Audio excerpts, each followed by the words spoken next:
దేశ స్థాయి క్రీడా పోటీల్లో భాగంగా రాజమహేంద్రవరంలో 78వ south zone inter state badminton championship క్రీడల్లో పాల్గొంటున్న క్రీడాకారులు అందరికీ అభినందనలు తెలియజేస్తున్నానని కేంద్ర విమానయాన శాఖ మంత్రి కింజరాపు రామ్మోహన్ నాయుడు పేర్కొన్నారు. ఆదివారం స్థానిక నారాయణపురంలోని సిటీ బ్యాడ్మింటన్ కోర్టులో జిల్లా బ్యాడ్మింటన్ అసోసియేషన్ ఆధ్వర్యంలో సెప్టెంబర్ 8వ తేదీ నుండి 11వ తేదీ వరకు నిర్వహించనున్న 78వ south zone inter state badminton championship కార్యక్రమానికి ముఖ్య అతిథిగా కేంద్ర మంత్రి కింజరాపు రామ్మోహన్ నాయుడు, రాష్ట్ర మంత్రులు, స్థానిక ప్రజాప్రతినిధులు తదితరులు పాల్గొని ప్రారంభించారు. ఈ కార్యక్రమంలో రాష్ట్ర క్రీడా శాఖ మంత్రి రామ్ ప్రసాద్ రెడ్డి, పర్యాటక శాఖ సినిమాటోగ్రఫీ శాఖ మంత్రి కందుల దుర్గేష్, ఎంపీ దగ్గుబాటి పురంధరేశ్వరి, సిటీ శాసనసభ్యులు ఆదిరెడ్డి శ్రీనివాస్ పాల్గొన్నారు. ఈ సందర్భంగా కేంద్ర విమానయాన శాఖ మంత్రి కింజరాపు రామ్మోహన్ నాయుడు మాట్లాడుతూ బ్యాడ్మింటన్ క్రీడాకారుల ప్రతిభా నైపుణ్యాలను ప్రదర్శించేందుకు గాను 5 రాష్ట్రాల నుండి వచ్చిన క్రీడాకారులకు రాజమహేంద్రవరం వేదిక కావడం ఎంతో సంతోషంగా ఉందన్నారు. క్రీడాకారులు రాష్ట్ర, జాతీయ, అంతర్జాతీయ స్థాయిల్లో పాల్గొనేందుకు ఇటువంటి పోటీలు దోహదపడతాయన్నారు. రాష్ట్ర ముఖ్యమంత్రి నారా చంద్రబాబు నాయుడు క్రీడలను ప్రోత్సహించేందుకు ఎంతో కృషి చేస్తున్నారని అన్నారు. బ్యాడ్మింటన్ ప్లేయర్స్ అందరూ కూడా విచ్చేసి ఈ రోజు ఈ స్థాయిలో ఈ కార్యక్రమం జరిపించుకుంటున్నారనంటే ఇది కేవలం రాజమహేంద్రవరంకే గొప్పతనం కాదు, మన ఆంధ్రప్రదేశ్ రాష్ట్రం అంతటికీ కూడా గర్వించదగ్గ విషయంగా ఈ సందర్భంగా తెలియజేసుకుంటున్నాను. గత 5 సంవత్సరాలుగా రాష్ట్రం బోసిపోయింది. ఎక్కడ ఎటువంటి కార్యక్రమాలు కూడా జరగకుండా అన్ని రంగాల్లో వెనుకబడినటువంటి తరుణంలో ఆంధ్రప్రదేశ్ రాష్ట్రం మళ్లీ భారతదేశం మ్యాప్ లో ముందంజలో నడిపించడానికి ఈ రోజు ఈ ఛాంపియన్షిప్స్ ఒక కొత్త గుర్తింపు మన రాష్ట్రానికి ఇవ్వబోతుందని కూడా తెలియజేసుకుంటున్నాను. ఈ యొక్క స్థాయిలో 5 రాష్ట్రాల నుంచి అలాగే యూనియన్ టెరిటరీ నుంచి ఒక పెద్ద దేశ స్థాయిలో ఉన్నటువంటి కార్యక్రమం ఇక్కడ జరిపించాలనంటే అది చిన్న విషయం కాదు. కానీ దానికి పట్టుబట్టి ఇక్కడ ఎట్టి పరిస్థితుల్లో చేయాలని బ్యాడ్మింటన్ అసోసియేషన్ ఆంధ్రప్రదేశ్ అలాగే ఈస్ట్ గోదావరి బ్యాడ్మింటన్ అసోసియేషన్ కలిసికట్టుగా నిర్ణయం తీసుకొని ఈ స్థాయిలో ఈ యొక్క కార్యక్రమాన్ని ఆర్గనైజ్ చేసినందుకు వాళ్ళకి హృదయపూర్వకమైనటువంటి అభినందనలు కూడా తెలియజేసుకుంటున్నాను. చాలా కష్టమైనటువంటి పనిని సులభంగా చేసేటటువంటి స్థాయిలో రాజమహేంద్రవరం ఎన్నో కార్యక్రమాలకి వేదికగా నిలిచింది. చరిత్ర చూసుకుంటే రాష్ట్ర స్థాయి, జాతీయ స్థాయి, అంతర్జాతీయ స్థాయి కార్యక్రమాలు కూడా రాజమహేంద్రవరంలో గతంలో ఎన్నో కార్యక్రమాలు మనం చేసుకోగలిగాం.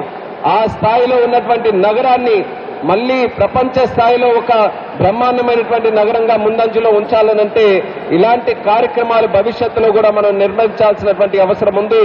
దానికి కార్యక్రమం మనకు దోహదపడుతుందని కూడా తెలియజేసుకుంటున్నాను. అలాగే బ్యాడ్మింటన్ స్పోర్ట్ కి వస్తే భారతదేశంలో second most popular sport. Cricket తర్వాత అత్యధికంగా మోజు చూపించేది ఆడేటటువంటి ఆట మన బ్యాడ్మింటన్. అలాంటి ఆటలో మన ఆంధ్రప్రదేశ్ రాష్ట్రం ఎన్నో కితాబులు, ఎన్నో మెడల్స్, ఎన్నో ఆనర్స్ మనం సంపాదించుకున్నాం.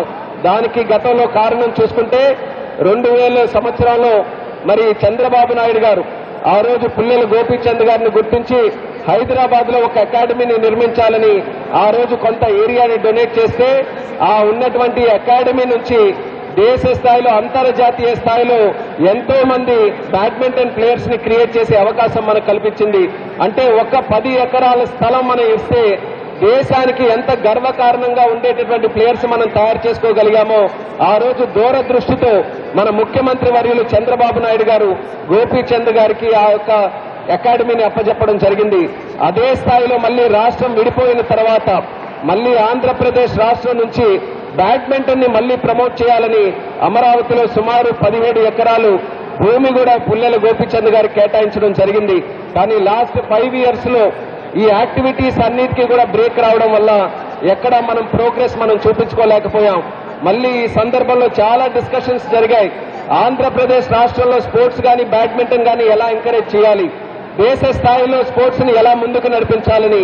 కానీ ఈ రోజు మీరు వేదిక మీద చూస్తున్నారు, ఒక కేంద్ర మంత్రి, 2 రాష్ట్ర మంత్రులు, ఒక పార్లమెంటు సభ్యురాలు, మీకు అధ్యక్షుడిగా ఈస్ట్ గోదావరికి ఒక శాసనసభ్యుడు, ఇంతమంది ప్రజాప్రతినిధులు ఈ రోజు కలిసికట్టుగా వచ్చామనంటే మా కమిట్మెంట్ స్పోర్ట్ పట్ల ఉన్నటువంటిది చూపించడానికి వేదిక మీద మేమందరం కూడా సమాయత్తమయ్యామని తెలియజేస్తున్నాను. మాకందరికీ కూడా అవగాహన ఉంది. స్పోర్ట్స్ ని డెవలప్ చేస్తే భారతదేశానికి భవిష్యత్తులో తయారయ్యేటటువంటి యువతరం అన్ని రకాలుగా బాధ్యతతో కలిగినటువంటి యువతరం తయారవుతారని, ఒక ప్లేయర్ ని ఒక స్పోర్ట్స్ మెన్ ని తయారు చేయాలనంటే ఎంత కష్టమో ఇప్పుడే పురంధేశ్వరి గారు ఒక నాయకురాలుగా, ఒక తల్లిగా కూడా ఆమె తాలూకా అనుభవాన్ని కూడా పంచుకోవడం జరిగింది. ఒక స్పోర్ట్స్ మెన్ ని తయారు చేయాలనంటే ముందుగా ఇంటిలో ఉన్నటువంటి పేరెంట్స్ ఎంకరేజ్ చేయాలి. పేరెంట్స్ చూసుకుంటే వాళ్ళకు ఉన్నటువంటి పేర్ ప్రెషర్ వల్ల చిన్నప్పటి నుంచి ఎవరు పిల్లాడుంటే మీరు ఇంజనీరింగ్ చదివిస్తారా, లేకపోతే డాక్టర్ని చేస్తారా, లేకపోతే ఐఏఎస్ ని చేస్తారా అని చిన్నప్పటి నుంచి అకాడమికల్లీ అంత ప్రెషర్ ఉన్నప్పటికీ వాళ్ళందరికీ కూడా ఆల్టర్నేటివ్ గా స్పోర్ట్ ఒక కెరియర్ గా ఎంచుకోవడానికి ఒక అవకాశం ఇవ్వాలనంటే చిన్నప్పుడే వాళ్ళ తల్లిదండ్రులు ఆ అవగాహనతో ఉండాలి. దాని తర్వాత ఖర్చు, స్పోర్ట్స్ ని కంటిన్యూగా మనం అందరం కూడా ఆడాలి అని అంటే దానికి కావాల్సినటువంటి ఎక్విప్మెంట్ కానీ, దానికి సంబంధించినటువంటి ఇతరత్ర కానీ అవన్నీ కూడా కొనాలనంటే ఖర్చుతో కూడినటువంటిది. మూడోది ఇన్ఫ్రాస్ట్రక్చర్ కావాలి. రాజమండ్రిలో కూడా ఎంత పెద్ద ఛాంపియన్షిప్ మనం నిర్వహిస్తున్నాం, ఇలాంటి బిల్డింగ్ లేకపోతే అసలు ఎక్కడ ఆడడానికి కూడా అవకాశం లేదు. కాబట్టి స్పోర్ట్స్ అని అంటే మనకి ఇన్ఫ్రాస్ట్రక్చర్ ఉండాలి, వీటితో పాటు కోచెస్ ఉండాలి, స్పోర్టింగ్ ఫెసిలిటీస్ ఉండాలి. ఇన్ని రకాలుగా కలిసి వస్తేనే ఒక స్పోర్ట్స్ మెన్ కంటిన్యూగా ఆడడానికి అవకాశం ఉంటుంది, పర్ఫామ్ చేయడానికి అవకాశం ఉంటుంది, రేపు ఒలింపిక్స్ లో మెడల్ గెలవడానికి అవకాశం ఉంటుంది. ఎందుకు చెప్తున్నానంటే మొన్న ప్యారిస్ లో కూడా ఒలింపిక్స్ జరిగినప్పుడు అందరం కూడా కాస్త బాధపడ్డాం. మనకంటే చిన్న చిన్న దేశాలు ఉన్నాయి, మనకంటే చిన్న చిన్న ప్రాంతాలు ఉన్నాయి, వాళ్ళకేమో బ్రహ్మాండంగా మెడల్స్ వస్తున్నాయి, మనకెందుకు రావట్లేదని ఎప్పుడు 4 సంవత్సరాలకు ఒలింపిక్స్ జరిగినా సరే మనం బాధపడుతూ ఉంటాం. కానీ ఒక క్రీడాకారుడు ఒలింపిక్స్కి వెళ్లి మెడల్ సాధించాలనంటే ఎంత కష్టమైనటువంటి పనో దాని మీద మన అవగాహన లేకపోతే మాత్రం ఎప్పుడు కూడా మెడల్స్ మీద మనం మాట్లాడేట అర్హత కూడా మనం ఎప్పుడు కూడా ఉండకూడదు. అందుకనే స్పోర్ట్స్ ని మనం క్రింద స్థాయి నుంచి కూడా డెవలప్ చేయాల్సినటువంటి బాధ్యత ఉంది. ఒలింపిక్స్ లో పెర్ఫార్మ్ చేయాలనంటే ముందు గ్రామీణ ప్రాంతాల్లో ఉన్నటువంటి ఆ స్పోర్టింగ్ టాలెంట్ ని మనం వెతికి తీసి ఇలాంటి ప్లాట్ఫామ్స్ క్రియేట్ చేసి ఇన్ఫ్రాస్ట్రక్చర్స్ ఇచ్చి కోచింగ్ ఫెసిలిటీస్ ఇచ్చి తల్లిదండ్రులు కూడా ఎంకరేజ్ చేసి వాళ్ళకి ఎక్కడైనా ఫైనాన్షియల్ గా ఎక్కడైనా ఇబ్బందులు ఉంటే ప్రభుత్వాలు ముందుకు వచ్చి ఫైనాన్షియల్ గా కూడా సపోర్ట్ చేసే స్థాయిలో ఉండాలి అన్నది ఈ సందర్భంగా తెలియజేస్తున్నాను. ఆ బాధ్యత కలిసికట్టుగా తీసుకుందాం. కానీ కేంద్ర మంత్రిగా ఉన్నాను కాబట్టి కేంద్ర ప్రభుత్వం తాలూకా కమిట్మెంట్ కూడా తెలియజేస్తున్నాను. నరేంద్ర మోదీ గారు ప్రధానమంత్రి అయిన తర్వాత స్పోర్ట్స్ కి ఒక సరికొత్త రూపం భారతదేశంలో వచ్చిందనడానికి ఎటువంటి సందేహం లేకుండా గర్వంగా తెలియజేసుకుంటున్నాను. మొట్టమొదటిసారిగా ఖేలో ఇండియా స్కీమ్ ను పెట్టి ఇన్ఫ్రాస్ట్రక్చర్ కి గాని, కోచెస్ కి గాని, స్పోర్టింగ్ టాలెంట్ కి గాని వాళ్ళకి కావాల్సినటువంటి ఫైనాన్షియల్ ఎయిడ్, అలాగే పట్టణాల్లో ఇన్ఫ్రాస్ట్రక్చర్ క్రియేట్ చేయడం కాదు, రూరల్ ఏరియాస్ లో కూడా ఇన్ఫ్రాస్ట్రక్చర్ క్రియేట్ చేయడానికి ఖేలో ఇండియా పథకాన్ని పెట్టడం జరిగింది. ప్రతి సంవత్సరం స్పోర్ట్స్ తాలూకా బడ్జెట్ కేంద్రంది 3,000 కోట్ల రూపాయలైతే సుమారు 900 కోట్ల రూపాయలు ఖేలో ఇండియా స్కీమ్ కి పెట్టి గత 5 సంవత్సరాలుగా ప్రమోట్ చేస్తూ ముందుకు నడిపించడం జరుగుతుంది. కానీ దురదృష్టవశాత్తు గత 5 సంవత్సరాలు మన ఆంధ్రప్రదేశ్ రాష్ట్ర ప్రభుత్వం ఖేలో ఇండియా స్కీమ్ ని యూటిలైజ్ చేసుకోలేకపోయింది. కానీ ఇప్పటి నుంచి హామీ ఇస్తున్నాం, ఖేలో ఇండియా స్కీమ్ కేంద్రం నుంచి వస్తున్నటువంటి నిధుల్ని సంపూర్ణంగా వినియోగించుకొని ఈ రోజు చెప్పినటువంటి ప్రధానమైన సెంటర్లు విశాఖపట్నం, రాజమండ్రి, విజయవాడ, కడప, తిరుపతి, వీటితో పాటు గ్రామీణ ప్రాంతాల్లో కూడా స్పోర్టింగ్ ఇన్ఫ్రాస్ట్రక్చర్ ని ఇంప్రూవ్ చేయడానికి సెంట్రల్ గవర్నమెంట్, స్టేట్ గవర్నమెంట్ అన్ని రకాలుగా కష్టపడి ఆంధ్రప్రదేశ్ రాష్ట్రాన్ని భారతదేశంలో ఉన్నతమైన స్థానంలో పెట్టడానికి సిద్ధంగా ఉన్నామని కమిట్మెంట్ ఈ సందర్భంగా తెలియజేస్తున్నాం. ఈరోజు చంద్రబాబు నాయుడు గారు గతంలో స్పోర్టింగ్ తాలూకా ఇన్ఫ్రాస్ట్రక్చర్ ని కూడా క్రియేట్ చేస్తూ స్పోర్ట్స్ ని ఇంకా ఎంకరేజ్ చేయాలనంటే నేషనల్ గేమ్స్ కూడా పెట్టాలని ఆ రోజుల్లో ఇన్వైట్ చేసి పెట్టారు. ఆఫ్రో ఏషియన్ గేమ్స్ ని పెట్టారు. అలాగే మళ్ళీ ఒక డ్రీమ్ తో ముందుకెళ్తున్నాం. 27లో కానీ 28లో ఆంధ్రప్రదేశ్ రాష్ట్రంలో మళ్ళీ నేషనల్ గేమ్స్ నిర్వహించాలని రాష్ట్ర ప్రభుత్వం కమిట్మెంట్ తో ముందుకెళ్తుంది. అలాగే నరేంద్ర మోదీ గారు కూడా ఒక డ్రీమ్ ఉంది, ఒలింపిక్స్ ని భారతదేశానికి తీసుకొని రావాలని. 2036లో జరిగేటటువంటి ఒలింపిక్ బిడ్ లో భారతదేశం కూడా ఉందని గర్వంగా ఈ సందర్భంగా తెలియజేసుకుంటున్నాను. అది క్యాప్చర్ చేసుకోగలిగితే దేశ స్థాయిలో మంచి స్పోర్టింగ్ ఇన్ఫ్రాస్ట్రక్చర్ ఇప్పటి నుంచి డెవలప్ అవ్వడానికి అవకాశం ఉంటుంది. తద్వారా స్పోర్టింగ్ టాలెంట్ ని కూడా మనం ఇంప్రూవ్ చేసుకోవడానికి అవకాశం ఉంటుంది. కాబట్టి ప్రతి ఒక్కరూ కూడా మన తాలూకా బాధ్యత నిర్వర్తించి స్పోర్ట్స్ ని అన్ని రకాలుగా ముందుకు నడిపించడానికి మనకు తోచినంత విధంగా సహాయ సహకారాలు అందిద్దాం. ప్రభుత్వం ఖచ్చితంగా తన పని తను చేయడానికి సిద్ధంగా ఉందన్నది కూడా ఈ సందర్భంగా తెలియజేసుకుంటున్నాను. అలాగే యువతీ యువకులకి ఈరోజు స్పోర్ట్స్ ని అలవాటు చేయాల్సినటువంటి బాధ్యత కూడా మనకుంది. ఈరోజు పిల్లలు చూస్తే చాలా పెద్ద ఎత్తున మొబైల్ ఫోన్స్ కి అతుక్కుపోతున్నారు. లేకపోతే ఖాళీగా ఉంటే ఇతరత్ర కార్యక్రమాలకి మాదక ద్రవ్యాలకి కూడా ఈరోజు అలవాటు పడేటటువంటి చెడు అలవాటు, ఈరోజు చెడు సంస్కృతి కొన్ని రాష్ట్రాల్లో మన ప్రాంతాల్లో కూడా కొన్ని దగ్గర మొదలయ్యాయి. ప్రధానమంత్రి గారు, ముఖ్యమంత్రి గారు అటువంటి మాదక ద్రవ్యాల మీద ఉక్కుపాదం మోపడానికి ఎన్నో కార్యక్రమాలు చేస్తున్నప్పటికీ మనం కూడా విజిలెంట్ గా ఉండాలి. మనం కూడా మన పిల్లల్ని స్పోర్ట్స్ పట్ల ఎంకరేజ్ చేయగలిగితే అటువంటి చెడు కార్యక్రమాలకి దూరంగా ఉండడానికి వాళ్లకు కూడా అవకాశం ఉంటుంది. మన గురించి ఆలోచించండి, మన పిల్లల గురించి ఆలోచించండి, రాష్ట్రం గురించి, దేశం గురించి ఆలోచించండి. ఈ దేశాన్ని రేపు నడిపించబోయేది మన ముందున్నటువంటి యువత. అటువంటి యువత ఫిజికల్ గా ఫిట్ గా ఉండాలి, మెంటల్ గా ఫిట్ గా ఉండాలి. ఇవన్నీ కూడా జరగాలి అనంటే వాళ్ళు ఖచ్చితంగా స్పోర్ట్స్ ఏదైనా ఒక స్పోర్ట్ అలవాటు చేసుకుని నిరంతరం కంటిన్యూస్ గా దాన్ని ఆడుతూ ఉండాలి. దానికి సొసైటీ ఎంకరేజ్ చేసే విధంగా స్పోర్ట్స్ ని మనం ముందుకు నడిపించాలని కూడా ఈ సందర్భంగా తెలియజేసుకుంటున్నాను.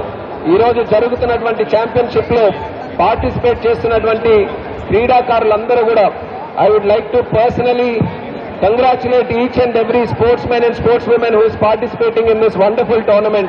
It is not an easy task to come up to this level and participate. So irrespective of win or loss, I consider all the 200 sports people who are participating here as winners. Like our previous president, Abdul Kalamji, who used to say, failure is a stepping stone for success. That is the attitude every sportsman should have in their life. And with that attitude, you are going to achieve a lot more successes in the future. This is not the end, but this is just the beginning. And I'm very happy to see sportsmen from 5 states participating here, and especially from the island city of Andaman also. So they have taken so seriously this tournament, and likewise our organizers also have done wonderful job in creating so much infrastructure to make this event a huge success. And I'm personally very happy to attend this event. I have a lot of takeaway from this event to see that there is so much activity going around sports, so much discussion going around in sports, and I would like to assure my commitment that in the coming years, let it be Andhra Pradesh or let it be the central government of India, we are all committed to improve the sporting situation in the country. We not only want to achieve for the Olympics, we want to create a healthy, youthful society in the country. We want to create more sporting talents coming from the rural areas in the country. That is where the real India lies. Unless you take the sporting infrastructure to the ground level, to the remote areas, to the schools, you won't find one more Sachin Tendulkar. You won't find another Karnam Malleshwari. You won't find another Pullela Gopichand. All these talents are lying across India in so many rural areas. You have to connect them to the National Sporting Forum. That is the challenge as governments we have. We are committed and ensuring that that is done in the future. And I would like to sincerely thank the organizers for inviting me into this beautiful event. It is a very motivating event for all of us also, seeing so many youngsters playing this beautiful sport of badminton. I wish each and every one of you the very best. And once again, thank you for inviting me. Andarki kuda na హృదయపూర్వక ధన్యవాదాలు తెలియజేసుకుంటూ రాజమహేంద్రవరంలో నేను ఎన్నికలకు ముందు కూడా ఒక కార్యక్రమంలో రావడం జరిగింది. ఖచ్చితంగా ఆ రోజు ఒక హామీ ఇచ్చాం, ఇక్కడ ఎవరో ఒకరు పార్లమెంట్ సభ్యులుగా గెలుస్తారు, గెలిచినప్పటికీ మరొక పార్లమెంట్ సభ్యులుగా తోడుగా నేను ఉంటానని ఆ రోజు హామీ ఇవ్వడం జరిగింది. ఆ హామీని నిలబెట్టుకోవడంలో ఈ కార్యక్రమం ద్వారా కాస్తైనా రాజమహేంద్రవరంకి ఆ సహకారం అందిస్తున్నాననే సంతృప్తి నాకు కలుగుతుందని ఈ సందర్భంగా తెలియజేసుకుంటూ అందరం కూడా కలిసికట్టుగా పనిచేద్దామని మరొకసారి తెలియజేస్తూ సెలవు తీసుకుంటున్నాం. జై హింద్. ప్రత్యేకంగా అభినందిస్తున్నాను 2 విషయాల్లో. ఒకటి, దాదాపుగా 2.5 దశాబ్దాల తర్వాత రాజమహేంద్రవరం వేదికగా ఈ సౌత్ జోన్ టోర్నమెంట్ నిర్వహిస్తున్నందుకు ఆర్గనైజింగ్ కమిటీని మన అందరి తరఫున కూడా ప్రత్యేకంగా అభినందిస్తున్నాను. అదేవిధంగా రెండోది ముఖ్యమైనది, ఇందాక గార్డ్ ఆఫ్ హానర్ ఇచ్చినప్పుడు కానీ, మార్చ్ ఫాస్ట్ చేసినప్పుడు కానీ ఎన్సీసీ క్యాడెట్స్ వచ్చారు. ఆ ఎన్సీసీ క్యాడెట్స్ అందరూ కూడా గర్ల్ క్యాండిడేట్స్ అవడం అనేది ఒక అద్భుతమైనటువంటి కార్యక్రమంగా తీసుకున్నారు. మహిళలకు ఇచ్చినటువంటి ప్రాధాన్యత నాకు చాలా బాగా నచ్చింది. సాధారణంగా ఎన్సీసీ క్యాండిడేట్స్ అనగానే అబ్బాయిల్ని ఎక్కువ పంపుతూ ఉంటారు, కానీ అందరూ అమ్మాయిలు చక్కగా చేసినటువంటి మార్చ్ ఫాస్ట్ కానీ వారు ఇచ్చినటువంటి గార్డ్ ఆఫ్ ఆనర్ కానీ మహిళా శక్తికి తర్పణం పట్టే విధంగా ఉంది. ఆ రకమైనటువంటి కార్యక్రమాన్ని ఏర్పాటు చేసిన నిర్వాహకులకి మరొక మారు అభినందనలు తెలియజేస్తూ, రాజమహేంద్రవరం మనందరికీ తెలుసు, చాలా మంది చెప్తూ ఉంటారు కళా సాంస్కృతిక ప్రభావానికి పెద్దపీట వేసినటువంటి సాంస్కృతిక రాజధాని రాజమహేంద్రవరం అని. అది మనందరికీ తెలిసిందే, అందరూ ఒప్పుకునేదే.